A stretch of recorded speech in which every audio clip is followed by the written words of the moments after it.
because so many of us, myself included, have mistakenly or erroneously built our life around the pursuit of money. And at the end of the day, the most precious thing we have is time. 1, 2, 3, 4. Hey, storytellers, we're your hosts, Allie and Christy. We're here to tell you sometimes the journey sucks, but doesn't that make for the best stories? Well, welcome back, everybody. We're so excited for our guest today. We've got the man, the myth, and legend, Mike Ragsdale, on today's podcast. And for those that weren't able to join us in August, he was our featured storyteller. We hosted that at Distillery 98, and he took us through this amazing journey of his graphic novel, working with this Chilean artist, I believe. And yeah, we were blown away then, and we just wanted to bring him back on and talk a little more. So Allie, take it away. So born in Coleman, Alabama, Mike is an entrepreneur, proud husband, and father of 4 wonderful children. Along with his wife, Angela, Mike has visited nearly 50 countries to date. He has created several successful businesses and a few not so successful ones as well. Mike earned a master's degree from the University of Alabama in advertising and public relations. He lives in Santa Rosa Beach, Florida, serving as founder and CEO of the 38 Company, a beach lifestyle brand inspired by Florida's Gulf Coast. Mike's goal in life is simple: to be happy and to inspire others to pursue happiness in their own lives. So thank you, Mike, for being here with us today. It's my pleasure. I'm excited to have the time to spend with you. Yeah.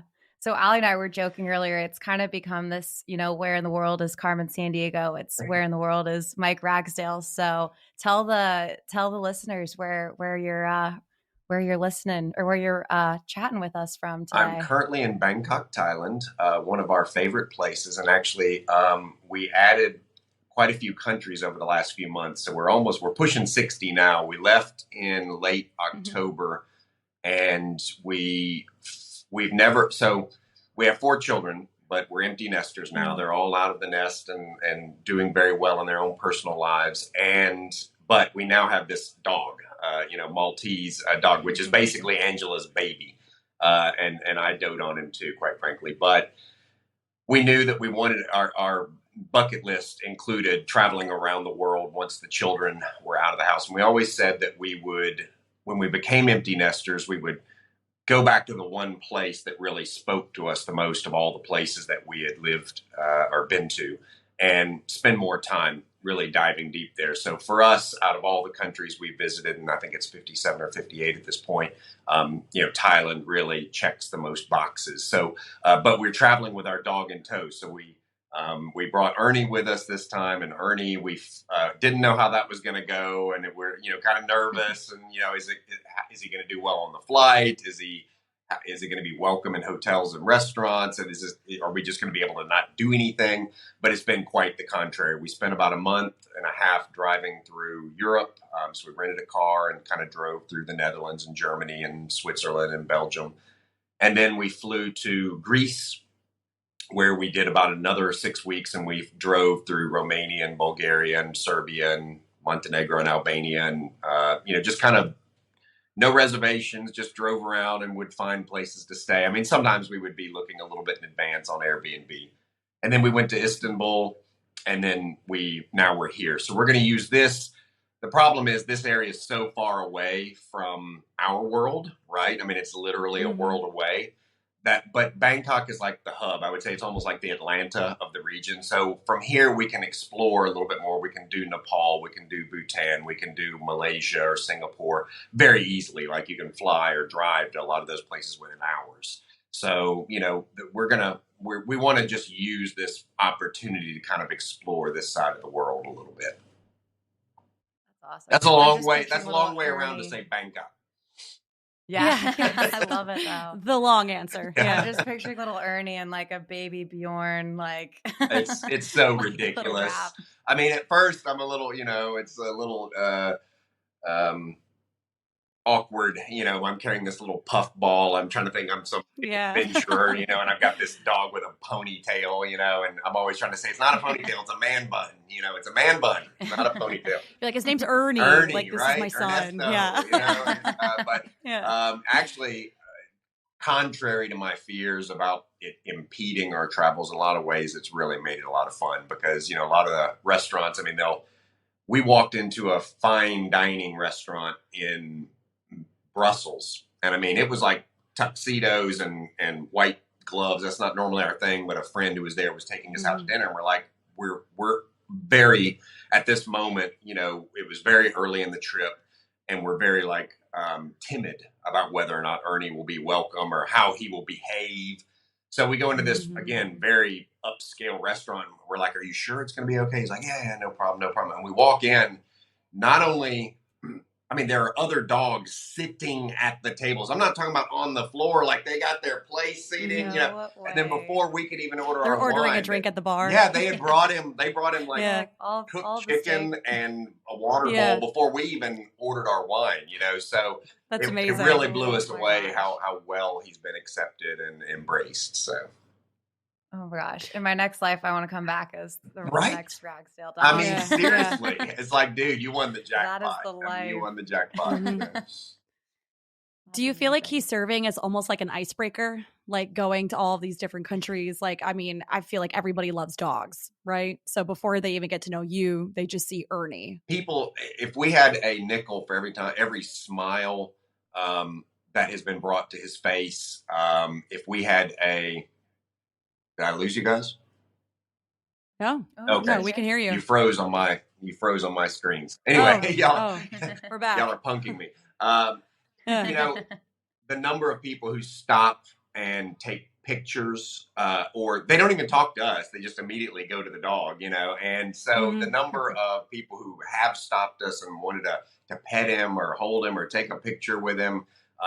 And we carry him a lot of times in a backpack and his little head pops up out of the back, so he's just, he's in this little backpack that's designed for a dog his size. And so, again, he just tends to create a stir. So yes, absolutely. It's been a great icebreaker. And also the technology of Airbnb and being able to search for pet friendly units, really makes it easy because we don't see the universe of options and realize what we can't have. We just look at the ones that invite pets. And then, it's amazing how many accommodations out there are really designed for animals these days. Mm-hmm. Yeah. How's that process been? Just kind of booking that one-way ticket to, overseas and just kind of, like you said, going without reservations, just sort of figuring it out as you go. We've done it in the past that way, and there are pros and cons to doing both, right? There are pros to, having everything mapped out. And I think if you're on a time limit, like if you are on a 2-week or 3-week trip, you've got to be buttoned up. Otherwise, if you're not prepared and you suddenly get to a place that doesn't have room or they don't accept pets or whatever, your plans go off the rails pretty quick. But in our case, here's a great example. We were getting ready to fly to Istanbul. We had the tickets. We had the Airbnb booked. And we found out that we did not have one particular piece of paper we needed to get the dog in the country. And essentially, we had to replan our entire trip. And we ended up flying to Greece instead and then drove, around until we got that piece of paper. So we had to go to our veterinarian. We had to figure that process out. Now, that would have been a disaster if we had only had 2 weeks, right? So if you only have 2 weeks, now all of a sudden you're not going to Istanbul. But in our case, it was part of the adventure, it's part of the fun, and so, you spend a couple hours in a veterinarian office or in a bureaucrat's office dealing with paperwork. But that also shows you a little bit a different side of a community. You get out of the tourist space. So I would say that it's a little stressful at times, not knowing where you're going to be 2 nights from now. But it's also pretty rewarding because the accidents sometimes end up being the best experiences. Yeah. And that's such an ode to you guys. I think there's that quote, like, you can learn so much about a person when they handle like these 3 things. And I know one's like untangling Christmas lights and I think travel mishaps is another one. But yeah, I love that attitude of travel, just rolling with the punches and okay, we got to deal with this. And yeah, but that keeps it fun. Like you said, all the happy accidents. Mm-hmm. The trick is time. And I'm a big advocate of reframing how we look at life, because so many of us, myself included, have mistakenly or erroneously built our life around the pursuit of money. And at the end of the day, the most precious thing we have is time. You can't make more of it. And we spend, I think, there are all these quotes, of course, on the internet, but, one of them is basically like, we spend most of our lives trying to accumulate money, but when our time runs out, suddenly money doesn't matter, and I think that they said also something like the healthy man wants 1,000 things. The unhealthy person only wants one thing. So I think the fact that we all have our health is so important. And I think that it's time, especially in this modern day and age and post-pandemic, it's important that we start to prioritize time as the luxury, right? The time is the greatest luxury. And if you have time, if you've designed your life, if you've designed your business in a way that affords you the ability to have experiences like this, to me, that's the richest life you can live. I mean, we're staying on budget. We have a very tight budget to stay on, but the luxury of time is something I have just because of the way the business has been set up. So I want to encourage all the listeners and viewers, if you have the opportunity to travel, take it. And if you have the opportunity to work remotely, take it, and start to, instead of socking away money, sock away life experiences, start to build those stories. And you have had some incredible life experiences. I believe there was an article on 38.com that outlined a lot of the stories and experiences that you've had. Some of them, of course, like, for example, taken Hungarian cooking lessons in Budapest, and battled an Australian paintball team with his son in Bali. So I did want to ask, since that article came out, which I think was in 2021, what kind of experiences or like life, interesting life stories have you accumulated? I'll tell you the reason that it's a very narcissistic page that you're talking about. I know which one you're talking about. It was actually started years ago, and it was because I had someone contact me about doing an autobiography. They were a writer, and they wanted to pitch a story to a publishing house about some of the brands and some of the stories. So they said, can you send me a bio? And when I sent them my regular bio, they're like, this really sucks. This is boring. Nobody's going to be interested in this. I'm like, okay. So I went back and I rewrote, and I just threw in, all the things I could think of to make it interesting. And then after, the book obviously never happened, but that's the origin of that, was actually just something that they could forward. And then I just added to it a little bit over time. I would say, gosh, there are just so many highlights. Some of the things I'm most proud of, honestly, are travel related, like going to Myanmar in 2010, when it was still under the military regime, and then going back 10 years later when it was a democracy and seeing the change. And unfortunately, the military took back over now. But I really want to go back a third time. It's just such an incredible place. Being part of the .com birth and being really one of the pioneers of that is something that's a proud achievement. Working with, Playboy, spending time on Necker Island, all of these different things that were just like, wow, that, when you really look back and say, man, those were some pretty extraordinary. But, it's something I learned during the pandemic a little bit, is that I went into it, like many of us. I think I went into a depression, and I went into a very isolated space. I mean, you guys know how small our town is. And we, when you were forced to not really go out, my life habits changed, and we just kind of became hermits. I mean, we didn't go anywhere. And even after the pandemic, and even after Florida kind of lifted a lot of its restrictions, our habits had already changed, and we kind of became shut-ins a little bit. And I realized that part of my depression was that it's not just about travel. I love to accumulate stories. And it's hard to accumulate stories when I'm just sitting there on the couch watching YouTube or, maybe going for a paddle, but unless a, dolphin riding a shark jumps out of the water, there's not much of a story there to tell, So I think that it's part of my nature to want to tell stories, and to tell stories, you have to accumulate stories, and you don't accumulate stories until you're out there in the world. That doesn't mean you have to be in, Bosnia or in, Ecuador, but it does mean you've got to be out there experiencing life, even if it's just going to the state park. So I think that it really became apparent to me that I am a storyteller, and I've always been that. In fact, in high school, I don't think it's a politically correct phrase anymore, but my friends literally called me Uncle Remus. Uncle Remus was a storyteller from a late 1800s story, Song of the South, and he just told stories. And so he was a central character in Disney movies. But because of the racial stereotypes, that's been kind of phased out over the last few decades. But, that was my nickname in high school because I could not resist walking around that lunchroom and telling stories. And so, that was my nickname. And so I think it's always been just part of who I am. And when I'm out in the world, that's when the stories are the best. When there's a riot in Bali across the street from your Airbnb, or when there's things go wrong, that's when the best stories happen usually. That's so true. That's actually our slogan for the podcast. It's, oh my gosh, remind me.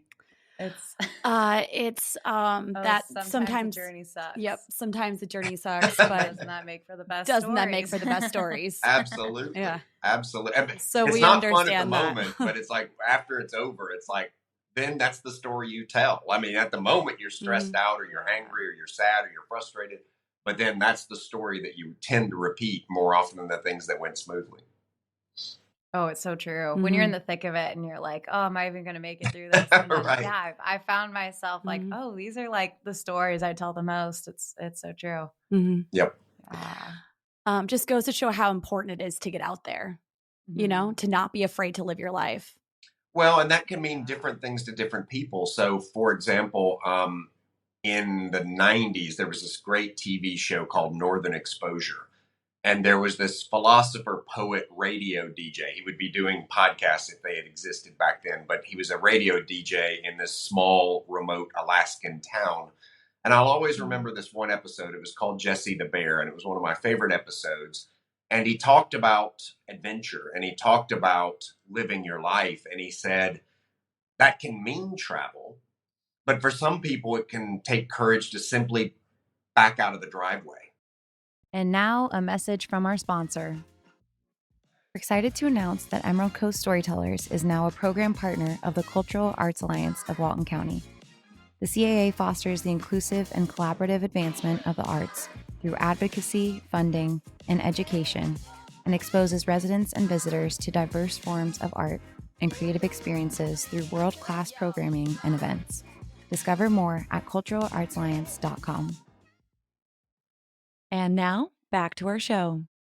Daughter comes to me and says, hey, Mom and Dad, after I graduate, I'd like to take 6 months off and backpack. What do you guys think about that? And I'm like, hey, you earn the money, you do whatever you want, kind of like knowing like, haha, like she's not going to, like that's going to end that, right? Because I was worried about her not going to college, ironically. But she did. She babysat her ass off. She was babysitting all the time. She became a nanny for a family for a while in, Seaside or wherever it was. And by the end of the year, she had saved $12,000, and she ended up going for 4 months to India, Nepal, Bangladesh, Cambodia, Laos, Thailand. And this is before I had been to Thailand. This is before I had been to Laos. This is before I had been to a lot of those places. And I'm like, you know what? If my 18-year-old daughter can do it, and she can get out there and see these incredible things, why am I not doing that? right? Like, because I've been sitting here aspiring to do it, but it's almost like you don't even realize how capable you are to just go do it, right? If you just have the balls to do it, but it takes that step. That's what you're talking about. It's not the money, it's the time. You've got to make sure you've got the time, and all of us have the time, unless you're working in a corporate job and you only have 10 days vacation, and that's a tough situation to be in. So I want to encourage anybody who is in that situation and needs more time. I want to encourage you to read the 4-Hour Work Week. I want to encourage you to start to think about prioritizing your life over your career and prioritizing your time over your money. Because at some point, the minute you get that call, and I'm not talking about the good call, I'm talking about the bad call, like, Mr. Ragsdale, I'm sorry, the results came back and I have some bad news, right? Before you get that call, the minute you get that call, suddenly you're like, what in the hell have I been doing? It's like, what am I doing with my life? Good God, I had so many opportunities to do cool things and I didn't do it. So before you take that call, get out there. Yeah. Go out So there, true. experience life, experience those stories, and then come back and share those stories with everybody that you know and love. Yes, exactly. And that can be through YouTube. It can be through social media stories. It can be through writing. You can tell stories. It can just be verbally, but I do think in this digital age, it's important that we start to capture these things as soon as possible. You ladies are young and y'all are already telling stories at your age. A lot of people, I think, do it the older they get. They kind of like, oh, wow. And it really comes down to like cave writing. I mean, there was some dude who was basically writing on the wall, I was here. I mattered. My story counted. And it did, because you know why? 10,000 years later, we're still reading their stories, right? We're trying to read those stories on that wall. But if they did not take the time to etch it or to put it down with ink, that would be lost. You truly are immortalized through the stories that you somehow document. It's so There's true. a poem that I'm going to absolutely butcher right now. But it's about the mighty Ozymandias or Ozzy. It's about the crumbling statue in the desert where it's like, all those that see me, like, be afraid or something like that. And it's etched into this like crumbling like statue in the desert. And it's about a king or something that ruled over a certain area, but the only thing that's left are the words That's right. and the crumbling statue. And even even if the words are lost, your life is just going to be better regardless. I mean, so it's like, you are never, I don't think on our deathbed, let's hope that we get to be, 90, 100, 120, whatever we're going to be by the time we get done with all this. I don't think any of us are going to say, man, I really wish I had bought that Camry, or like, man, what you're going to say is, wow, I wish I'd gone to India that time that somebody invited me, or I wish I had seen Hawaii, or I wish whatever it is that your wish is. You're not going to miss the material things. You're not going to say, I wish I'd bought that necklace. You're just not. You're going to, the regrets you're going to have are going to be, I think, more life experience related, and will have very little to do with possessions. Because ultimately, when we go to the nursing home bed, the possessions do you no good. Hopefully, you have a few memories though within your mind that bring a smile to your face. Yeah. There's I think it's On the Shortness of Life by Seneca, but I mean, he talks about it, everybody talks about it, but you just nailed it with, there's so many of us that are, whether it's a 9 to 5 or we're kind of putting off these plans for like, oh, well, when I have enough money, or when I have this, when I have that, when I'm, retired is, then I'll, buy that plane ticket, or then I'll like go on this adventure. But it's like, there's that reminder of, okay, well, that's not guaranteed, that's, it's kind of this like, I don't know, this fire underneath you that, what is guaranteed is this now, this present moment. And, you nailed it. what are you going to do with it? Not only is it not guaranteed, it's not likely. And it's not likely for a multitude of reasons. It can be health, but also it's that the longer you are sedentary, the longer you sit in place, the deeper your roots go. And so the roots can be children in their schools and happy. It can be your spouse being part of a tennis club, or it can be PTA meetings, or it can be a mortgage, or it can be business obligations. So the longer you stay, you think, oh, when I hit that magic number, I'm going to buy a boat and I'm going to do this or I'm going to do that. But by that time, you might not be able to physically, you might not be able to socially because of all the other obligations you've committed yourself to. So I think that the longer you go, you get set in your ways, and then suddenly those days never come. So I do think that is a false premise. I think it's a lie, a perhaps unintentional lie that we're told by society and our parents and our peers. But that lie is that, if you work hard, you'll get there one day. And I want to flip the model. I want to say that I want my business or my work to support my lifestyle. The life I want to live is number one goal. And I'll figure out how to support that life. But I think too many people simply pursue the career. If they're offered a big paycheck to go to Detroit or to Des Moines, they'll go. Whether they want to live in Detroit or Des Moines never even is a big factor, especially they look at the dollar signs instead of what their life is going to be. And I think just the opposite. You pick where you want to live and you go there, and then you find a job, because especially when you're young, that's much easier. My daughter one time had a life crisis, a different daughter, and she came to me and said, she didn't know what to do because she was kind of alone. She had no money.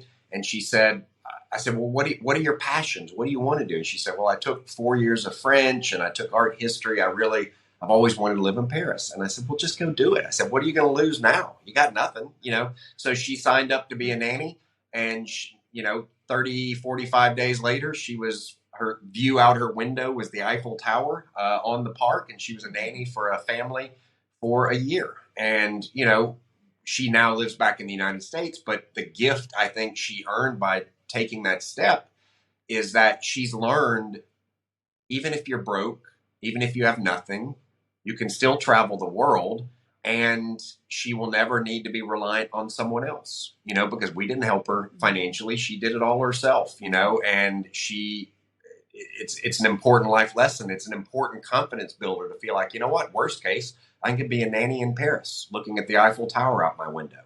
It's not a money-making proposition, but what a life experience. Yeah. So those true. are incredible life skills. Yep. Yeah. Is what that is. Yeah. And very character building. Yeah. And I'm such a firm believer in, revolve work around your life. I think we have it so backwards, but I still remember when I first moved down to Santa Rosa Beach, and that was like my big push of like, okay, I'm going to try, I can work remote, writing, social media. And I still remember one of my first gigs was writing for 30A with you. So I remember.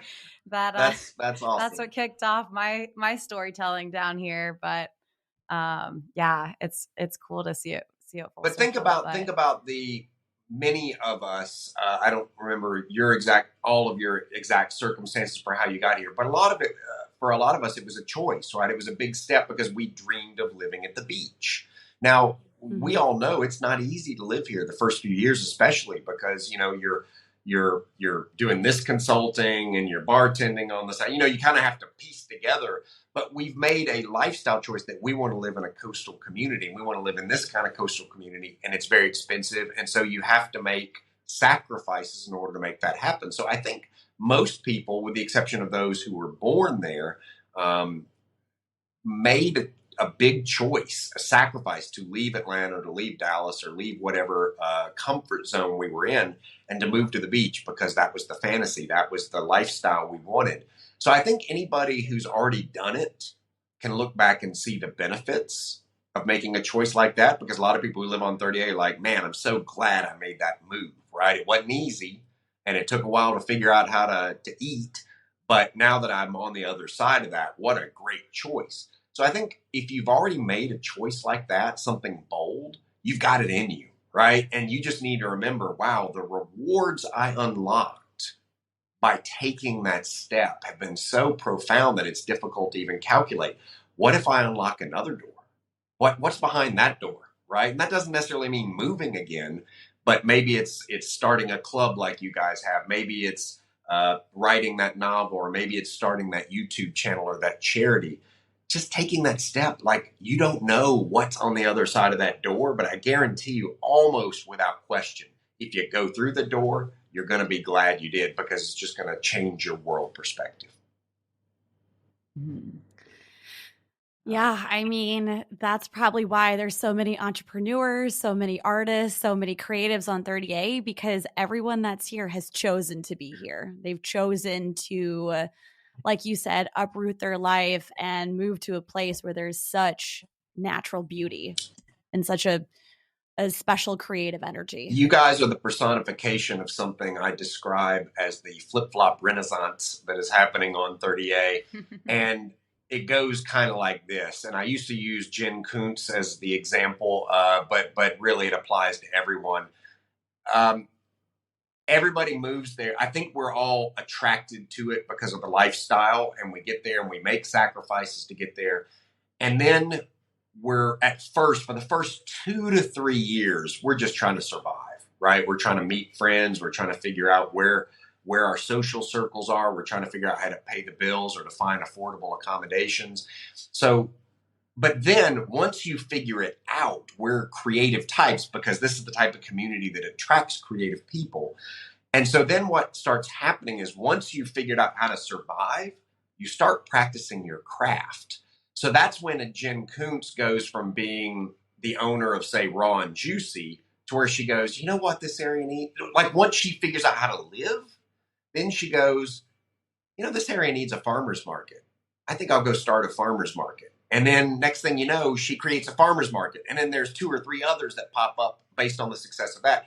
You guys have said, you guys have moved here, you were figuring out, and now you've gone from kind of writing some freelance stories for publications like us to, like, now you're like, you know what? Why don't we start something that lets other people tell stories, right? So I think this renaissance that's happening is all of these entrepreneurs, all of these creative minds have, once you've had 2 or 3 years of getting your sea legs, then you start to practice your craft, and you're doing it just for fun, right? So you go from being a painter trying to make a living to a painter offering workshops to teach others how to do it, or that you're starting a charity to help kids develop artistic skills. So now it's just, our community is really blossoming in a way, because all of these people have moved here, they're creative, they figured out how to survive. Now they're coming up with just cool stuff to do.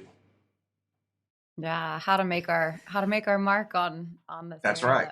And that's what makes it feel really vibrant right now. I mean, it's the infrastructure was there that made it feel cool, but now there's actually you guys and all the others that we're talking about. Now they built the place. We're building the culture, right? We're building what you're building, an organization that might be around 30 years from now, like Arts Quest, in the Songwriters Festival, and all these things, Digital Graffiti, all of these events, they're defining the area, right? And maybe around after we're gone, whether that means we're physically gone, just geographically gone, whatever. But those events and these organizations like the Emerald Coast Storytellers are going to continue to serve the community for years to come. Yeah, we hope so. Well, I mean, those are great words, and we thank you for that. So, of course. So thank you. Yeah. Well, we'll see what happens, won't we? Well, it's an evolving community, and with people like you in it, it's even if this organization morphs into something different, you have absolutely inspired. I know you've inspired me. I know you've inspired David King and of Sowell House and other people. So it's inspired people, whether it's Fletcher, everyone who's come out and shared their heart and soul, that affects them. It changes them. It gives them a voice. It gives them a platform, even if it's just for that moment. And I can't tell you how grateful I am that you share those stories, because the aftermath that you guys probably don't see as much is when people contact me after an event like that and say, man, can you help me with this? Or, man, that was really great. What do you think about this idea?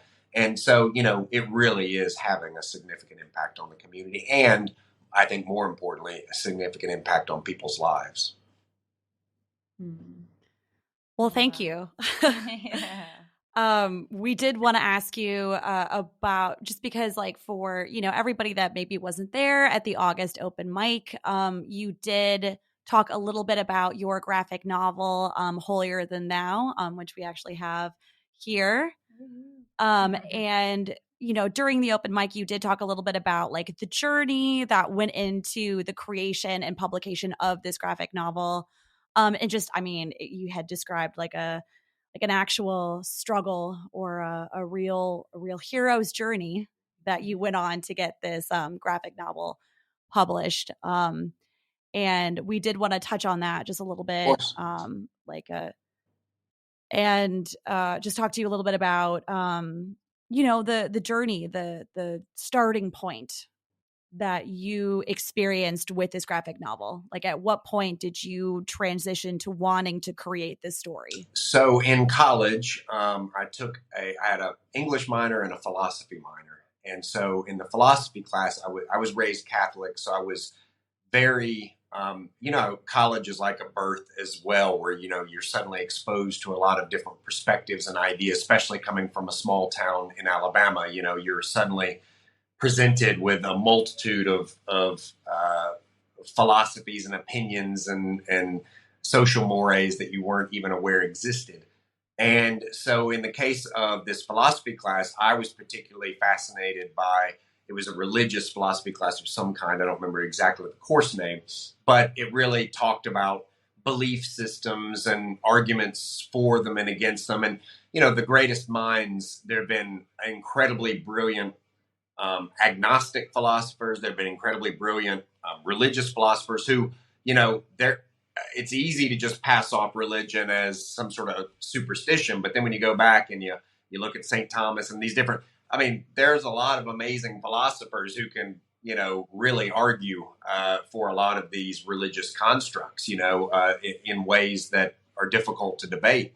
So I was really fascinated to kind of be exposed to both sides of, atheism versus, Christianity versus, monotheism versus all of the different options. That's something you don't get when you're growing up in rural, Alabama. So to be exposed to all those different things, I was fascinated by that. But also I was a big Mark Twain fan, and I had read a particular quote, and I'm going to paraphrase it, but the quote was something like, "But who among us has ever said a prayer for Satan? Who has ever bothered to say a prayer for the one sinner that needs our help the most?"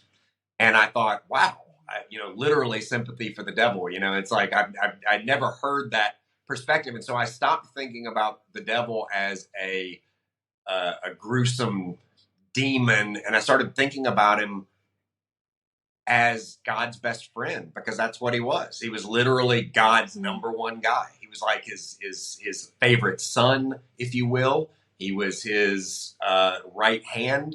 He was his most trusted friend.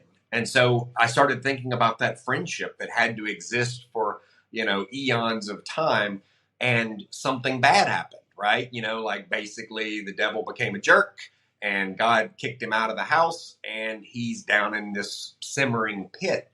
And it just made me, as I probably went through my own midlife crisis at some point, it made me realize, wow, what if the devil had a midlife crisis and kind of had regret? Like, what if he changed his mind?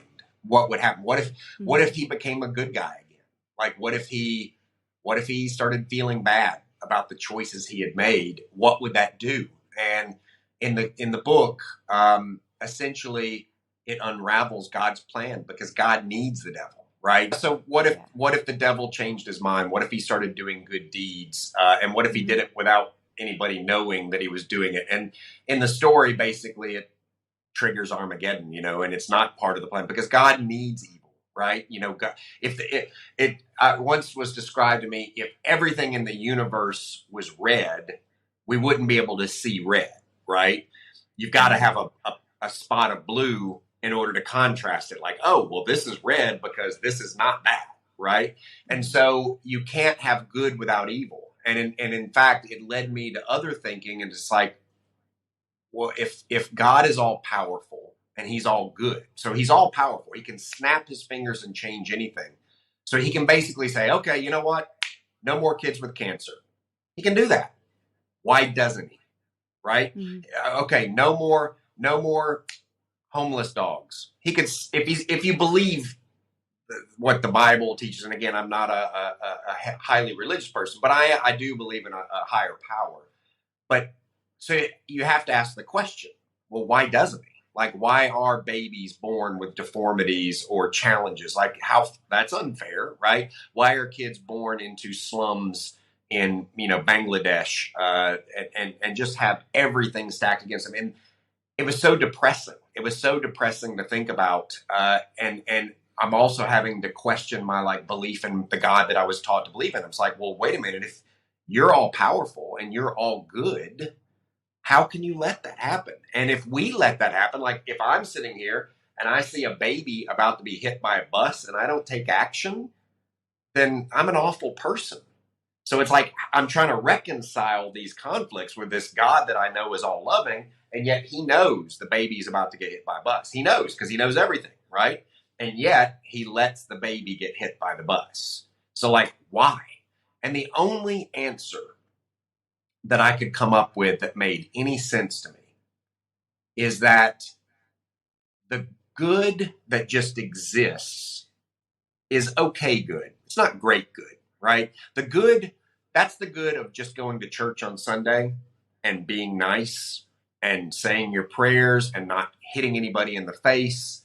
That's a good, but it's not a great, right? It's just like you're living a good life.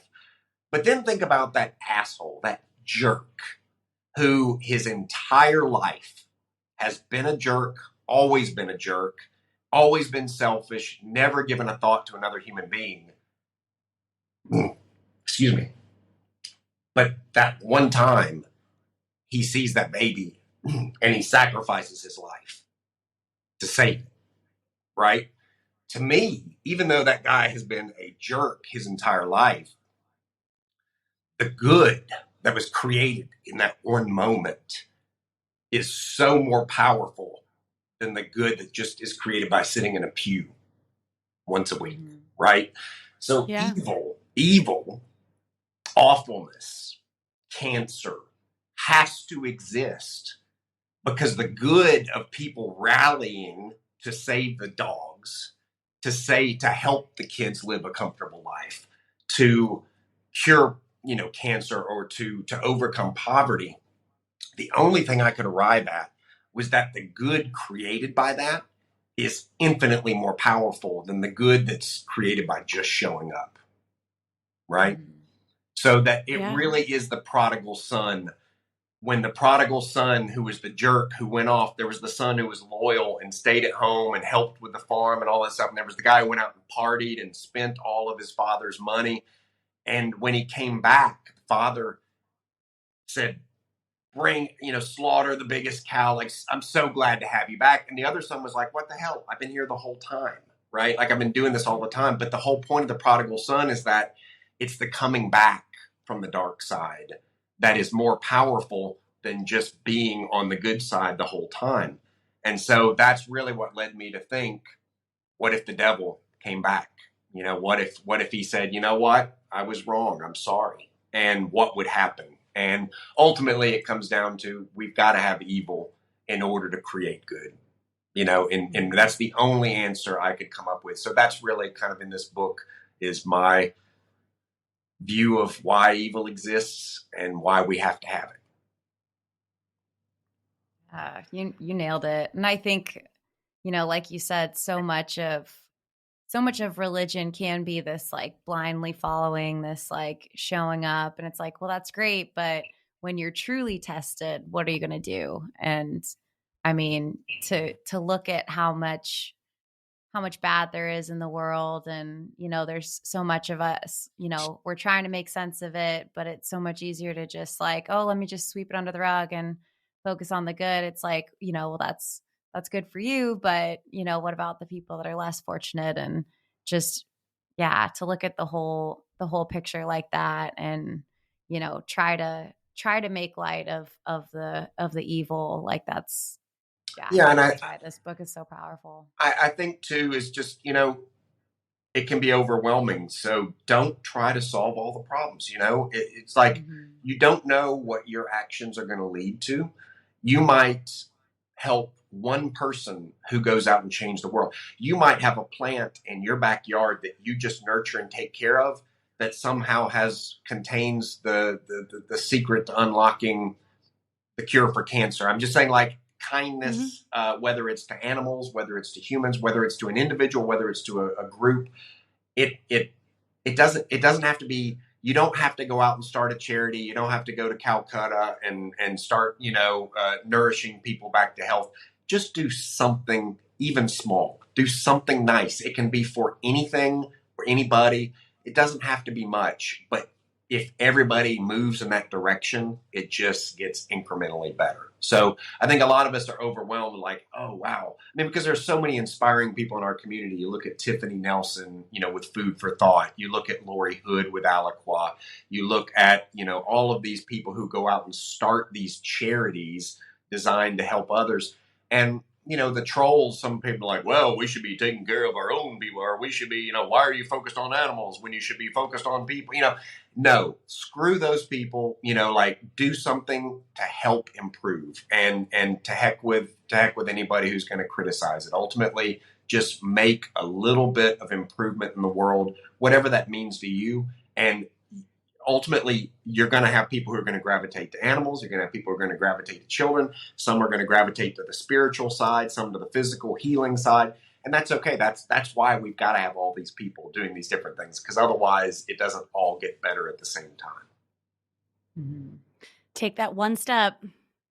Take that step towards broadening your horizons, towards being a kinder person. Just take that one step. That's right. Out of the driveway. That's right. Exactly. Eating the lobster. Yeah. So beyond Holier Than Thou, do you have any other projects, either written or creative, that are kind of next for you? Yeah, right now I'm really having fun with aroundtheworldwego.com. That links just to our YouTube channel, and I'm not doing it for any reason. I'm not looking at it as a business endeavor. I'm not looking at it as a new brand or anything like that. It really just brings me so much pleasure because I forget these things, right? So I forget what happened. And when I see it pop up in my Facebook feed or Instagram memories or whatever, it's so awesome to go, wow, we were in, Istanbul this time in 2014, or wow, I forgot we were at that party or hanging out with these friends 6 years ago. So really for me, I'm trying to document our travels. I'm not caught up yet, but I'm really trying to document what it's like at this moment in time and our personal circumstances with our dog and traveling, because if nothing else, I'll enjoy watching it 17 years from now and go, wow, man, look how much that's changed. Can you believe we were there? But it might also be important to my kids one day, or if I have any grandkids one day. And maybe it inspires a couple other people to get out and see a part of the world that they haven't seen before. But if nothing else, it'll bring a smile to my own face. So it's really all about documenting some of the adventures and travels that we're on now. And it's a different type of storytelling that I'm not used to, because I'm not used to the vlogging per se. But I'm enjoying it. It just takes a lot of work, as y'all know. And so I've banked a lot of content, but now we're really planning to settle down here for a little while. And that's going to give me time to do some editing. And also just, like the other morning, I had to get up at 5 a.m. for a conference call. But after it only lasted, say, 30 minutes, and then I just hopped on a motorcycle. I mean, the motorcycle drivers here, you can just hop on the back and pay them a few, baht, and they'll take you wherever you want to go. So I hopped on the back of a motorcycle, still dark, and had them take me to Chinatown. And I'm just walking around Chinatown pre-dawn with my camera, and just the vendors are coming out and setting up their food stalls, and it's just like the monks are walking around with their alms bowls looking for offerings, and to just see that, and to just be in a position to see it, right? I'm not a morning person, but to be able to be in Chinatown at 5:40 a.m. and walking around, and there's no Westerners, there's no tourists. It's just me watching the locals go about their lives and sweeping the sidewalk and doing their prayers and their rituals. It's like, wow, how special is this, and how extraordinary is this? So I do my best to document it, and then I'll put it in a story form later. But the first step is to being there to actually witness it. Yeah, a little fly on the wall. Yeah. Yeah. Yeah, well, that's amazing. Well, I know I'm not the only one that, I speak for a lot of people, but we can't wait to just live vicariously and follow the adventures some more. And yeah, gosh, we can't thank you enough for being on with us, Mike. And I mean, okay, so Finding Joe, is that the first? Yes, okay. you need to I have watch a whole Finding. list of, Yes.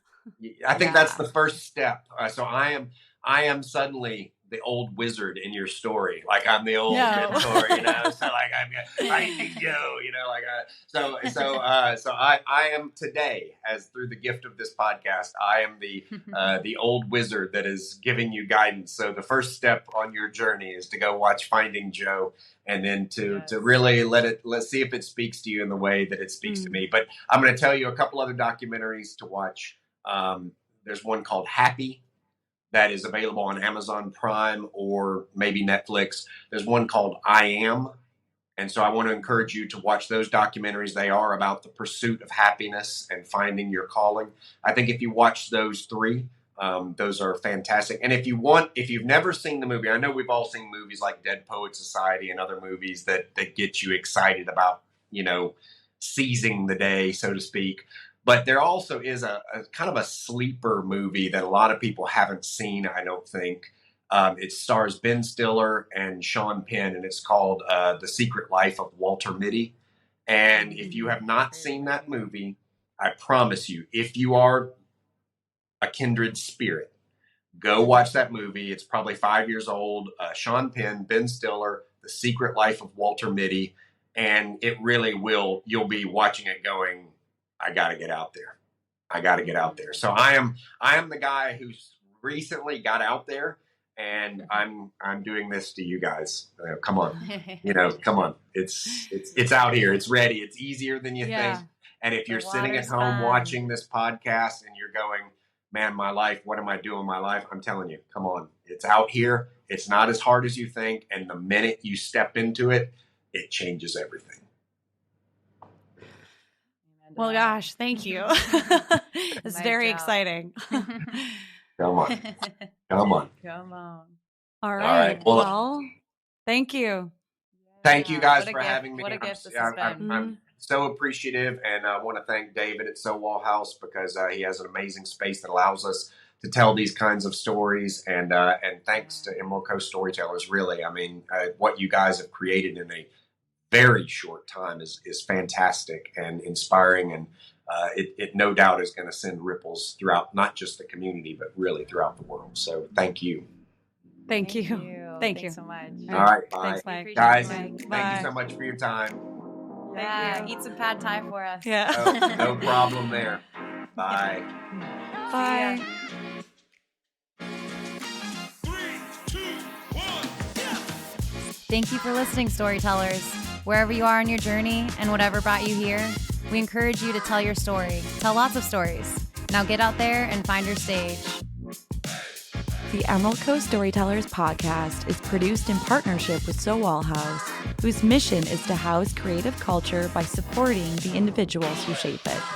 Follow them on Instagram @SoWallHouse or visit their website, sowallhouse.com, to learn more.